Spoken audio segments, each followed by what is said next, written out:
Hello dear viewer, and welcome to the Lunar Nebula reading channel, yay! So, today, since people are, worried about isolating and trying to find things to do while isolating, I figured I'd start a channel on reading. And one of the most important things to think about when reading is your posture, strangely enough. It is more important than most people realize. And part of that is because if you imagine that your head is a bowling ball, and you put that bowling ball on top of your neck, and if you look down a lot, well, you're putting a lot of stress on your neck. Turns out that arches and the curves in your spine are very similar, and so the idea is the curve of your spine when you're upright with your neck in a good position really does support your head better. And so what you want to do is try to keep good posture as often as you can and keep your head in a good position even when reading. Trust me, I've been through the bad parts about reading too much and looking down all the time as a kid. And yeah, you can have quite a few issues stem from problems with your neck. So I highly recommend trying a couple things that I'll go through in this video. So one thing to do is, once again, practice good posture.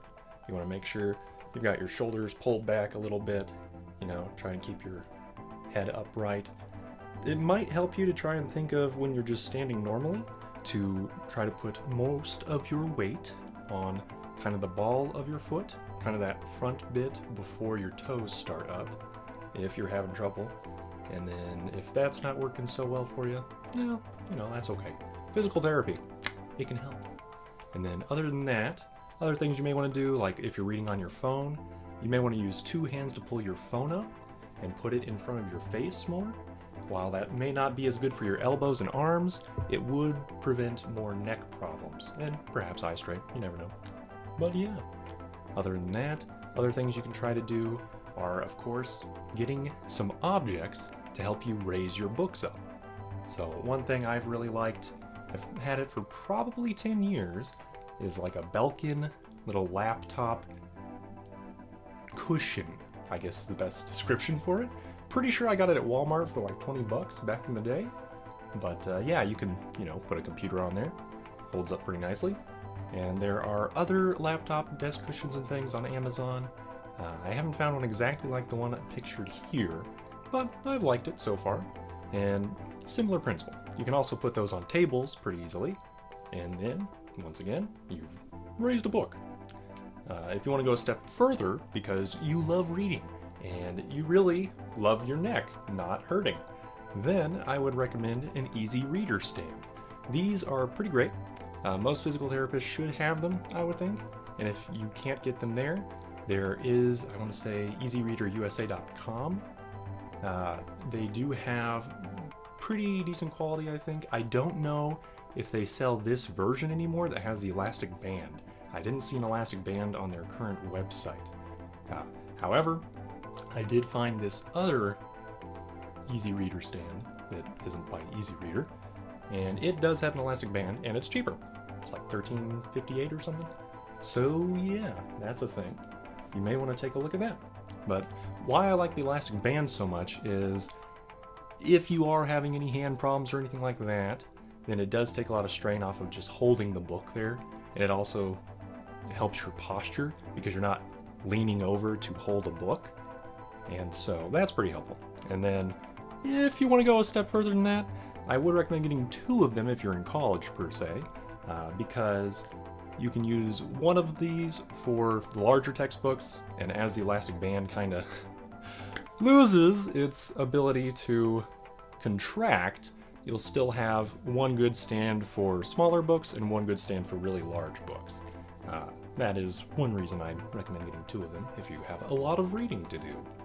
Now, of course, if you don't read any physical media, like the true futurist, then yeah, I would recommend just getting a little stand for your iPad or other tablet device, because, once again, it pretty much puts it at a good angle for your eyes. It'll help your neck to not lean over so much. And of course you can still read stuff and you can enlarge text however you want. And then if none of these things work for you because, you know what, you just hate sitting. Sitting is of the devil or something, maybe. Probably not. But, yeah, maybe you just can't sit, maybe you've got hernia problems or something like that. Well, I would recommend just getting the ability to convert something into a stand-up desk. So, the basic idea that I've gone with in life is if you can do something cheap and it works, why not do that?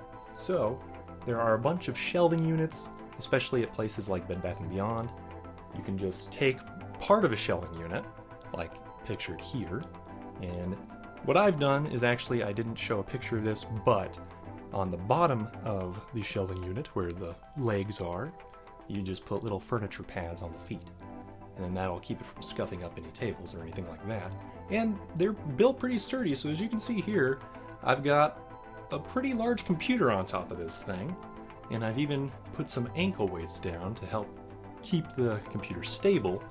And yeah, it seems to work. You know, it's pretty ghetto, but I like it. But the other nice thing is those shelving units are pretty light. So if you need to move it around or anything like that, you can do that. And then you have a good place to put a book, and you can walk around while reading, which they won't always let you do that in class, but I have had experiences where, yeah, they let you bring one of those into class if they're really nice, and then you can just kind of walk around or stand a little bit while the lecture's going on. So, those are some tips. I hope these help, and if they do, leave a comment below, and if they don't, you can also feel free to leave a comment below. But yeah, if you've had any other tips you'd like to leave for people, once again, please comment below so then we can help people out.